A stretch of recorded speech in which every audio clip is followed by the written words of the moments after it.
नमस्कार, आप देख रहे हैं न्यूज कॉल 24। मैं हूं आपके साथ सुशील गिरीश और आज हम बात करेंगे छत्तीसगढ़ के नगरीय निकाय चुनाव के बारे में, जो इस बार कुछ खास कारणों से राजनीतिक गलियारों में चर्चा का विषय बना हुआ है। इस चुनाव में एक नई सियासी तस्वीर उभर कर सामने आई है, जो छत्तीसगढ़ की राजनीति को एक नई दिशा दे सकती है। आप जानते हैं कि हर चुनाव में हमें वही पुराने चेहरे और वही पुराने वादे देखने को मिलते हैं। बीजेपी और कांग्रेस दोनों ही अपनी चुनावी रणनीतियों के साथ चुनावी मैदान में हैं। जहां बीजेपी और कांग्रेस के जिला अध्यक्षों का काम अब तक यही रहा है कि वे सिर्फ चुनाव का संचालन करते आए हैं। टिकट देने और न देने का फैसला उनकी अपनी मर्जी से होता रहा है, लेकिन इस बार कुछ नया देखने को मिल रहा है। आम आदमी पार्टी ने जो एक कदम उठाया है, वह राजनीति के इतिहास में एक बदलाव ला सकता है। आम आदमी पार्टी के युवा विंग के जिला अध्यक्ष रजत पांडे, जो इस पद पर रहते हुए भी दुर्ग के वार्ड क्रमांक 57 से पार्षद पद के उम्मीदवार के रूप में चुनावी मैदान में उतरे हैं। यह न केवल उनकी व्यक्तिगत मेहनत का परिणाम है, बल्कि यह इस बात का भी संकेत है कि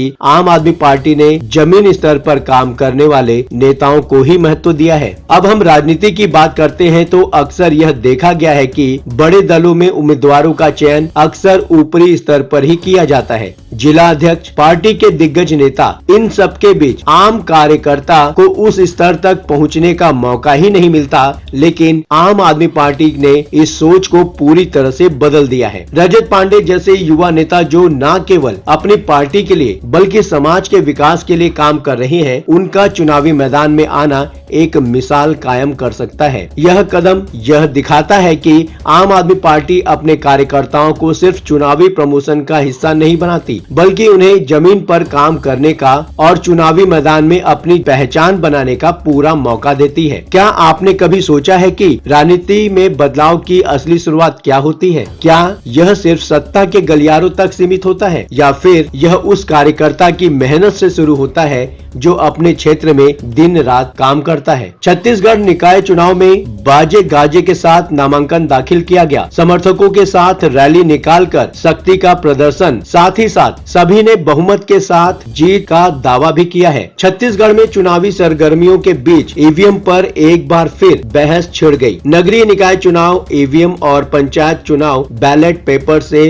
कराए जाने पर कांग्रेस नेता सवाल उठा रहे हैं। आपको बता दें कि इस बार के चुनाव में स्थानीय मुद्दे अहम भूमिका निभाने वाले हैं। नेता की प्रतिनिधित्व क्षमता के आधार पर लोग वोट करेंगे। लोगों में चुनाव को लेकर काफी उत्सुकता दिखाई दे रही है। लोगों का कहना है कि जनता ऐसे प्रतिनिधि को चुनेगी जो उनकी समस्याओं को प्राथमिकता से हल करे। पुराने नेताओं ने सिर्फ अपने जेब भरे हैं, इसलिए इस बार नेता के प्रतिनिधित्व क्षमता के आधार पर वोटिंग होगी। वार्ड वासियों का कहना है कि नाली, सफाई, पानी की किल्लत और सार्वजनिक स्थलों की दुर्दशा को लेकर नागरिकों में आक्रोश दिख रहा है। इसके अलावा वार्ड नशेड़ियों का अड्डा बनता जा रहा है। रजत पांडे का नाम इस समय चर्चा का विषय बना हुआ है और इसकी बड़ी वजह सिर्फ यह नहीं है कि वे एक उम्मीदवार हैं, बल्कि यह भी है कि वे अपने क्षेत्र में उन समस्याओं का समाधान चाहते हैं जिन्हें हर नागरिक महसूस करता है। साफ पानी, बेहतर सफाई, सुचारू परिवहन व्यवस्था और अन्य ये वो मुद्दे हैं जो सीधे लोगों से जुड़े हैं। रजत पांडे का इस चुनाव में भाग लेना यह दिखाता है कि आम आदमी पार्टी इस बार भी उन समस्याओं पर काम कर रहा है जो आम नागरिकों के लिए सबसे ज्यादा अहम है। अब ये सवाल उठता है कि क्या पुरानी पार्टियों के उम्मीदवारों के पास आम जनता की समस्याओं का समाधान है, या फिर जो नई सोच और कार्यशैली आम आदमी पार्टी लेकर आई है वही छत्तीसगढ़ के विकास में मददगार साबित होगी? क्या हमें वही पुराने रास्ते अपनाने चाहिए जो समय के साथ अपना असर खो चुके हैं, या फिर एक नया रास्ता चुनने का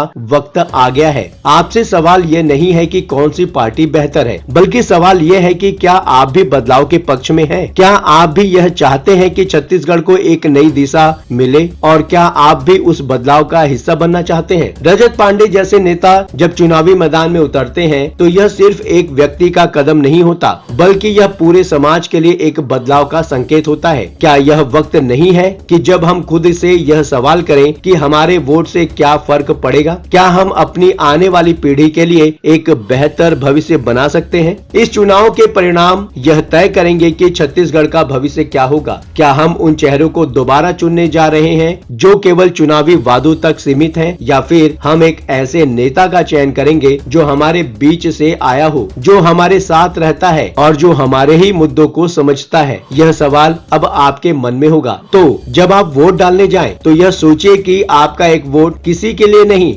बल्कि आपके अपने वार्ड के भविष्य के लिए है, पूरे छत्तीसगढ़ के भविष्य के लिए है। क्या आप एक बदलाव की ओर कदम बढ़ाना चाहते हैं या फिर वही पुराने रास्ते अपनाएंगे? क्या आप कुछ सोच रहे हैं? हमें कमेंट बॉक्स में जरूर बताएं। वीडियो पसंद आया हो तो वीडियो को लाइक करें और चैनल को सब्सक्राइब करना बिल्कुल ना भूलें। हाँ, चलते चलते ये बात भी बताना जरूरी है कि न्यूज़ कॉल 24 अपने दर्शकों की राय और सूचनाओं के लिए हमेशा खुला है। वीडियो में दिए गए नंबर पर व्हाट्सएप द्वारा आप हमसे संपर्क कर सकते हैं। यदि आपके आसपास महत्वपूर्ण घटना, दुर्घटना, भ्रष्टाचार, प्रेरक प्रसंग, वृत्तांत, सामाजिक मुद्दा या अन्य कोई मामला सामने आए तो कृपया उसे हमारे साथ साझा करें। हम आपकी गोपनीयता की पूर्ण सुरक्षा का आश्वासन देते हैं। आपके योगदान से हम बेहतर और सारगर समाचार प्रदान करने में सक्षम होंगे। आपके विचार, आपके सुझाव हमारे लिए मायने रखते हैं। अब आपकी बात नहीं रहेगी अनसुनी। ये प्लेटफॉर्म है आपका, आपकी आवाज को बुलंद करने का। लगातार खबरों के लिए बने रहिए न्यूज़ कॉल 24 के साथ।